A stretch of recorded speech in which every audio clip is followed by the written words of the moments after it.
शास्त्रों के अनुसार त्रेता युग में किष्किंधा नगरी पर वानर राज रुक्ष का शासन था। ब्रह्मदेव के वरदान और अंश से रुक्षराज को बाली और सुग्रीव नाम के दो पुत्र प्राप्त हुए। बाली को देवराज इंद्र ने ब्रह्मदेव के मंत्रों वाला एक हार वरदान स्वरूप दिया था। इस हार की खूबी ये थी कि जब भी बाली ये हार पहनकर युद्ध लड़ेगा तो सामने वाले योद्धा की आधी शक्ति उसके शरीर में समाहित हो जाएगी। ब्रह्मदेव के वरदान और इंद्र की कृपा से बाली से कोई भी योद्धा जीत नहीं पाता था। उसने कई बलशाली असुरों और वीरों को चुटकी में धूल चटा दी थी। अपनी ताकत के घमंड में किष्किंधा के युवराज बाली ने उत्पात शुरू कर दिया। सरोवर को मिट्टी में मिलाता हुआ बाली उस वन में पहुंच गया जहां राम भक्त हनुमान अपने आराध्य की तपस्या में लीन थे। बाली के उत्पात से हनुमान की तपस्या में विघ्न उत्पन्न होने लगा। इस पर हनुमान ने बाली की प्रशंसा करते हुए निवेदन किया कि वो शांत हो जाए और उत्पात न मचाए। गुस्साए बाली ने हनुमान और उनके आराध्य को युद्ध की चुनौती दे दी। समझाने के बाद भी बाली नहीं माना तो हनुमान युद्ध के लिए तैयार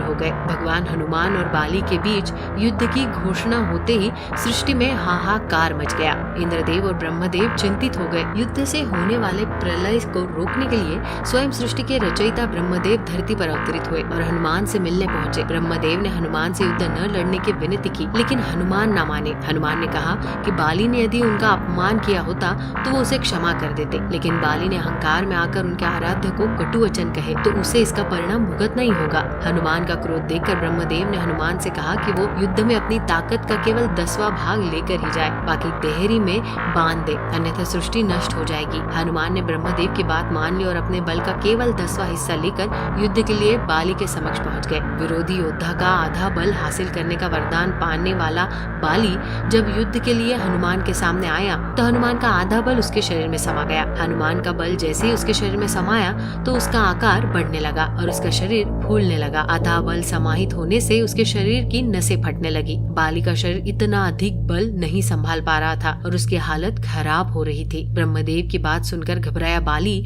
मैदान से बिना युद्ध लड़े ही भाग निकला। युद्ध स्थल से कई योजन दूर जाने के बाद उसे राहत मिली और उसका शरीर ठीक हुआ। तब बाली को अपनी ताकत का घमंड दूर हो गया। उसके बाद बाली ने हनुमान से अपने कृत्य के लिए क्षमा मांगी और फिर कभी बेवजह युद्ध न करने का निर्णय लिया।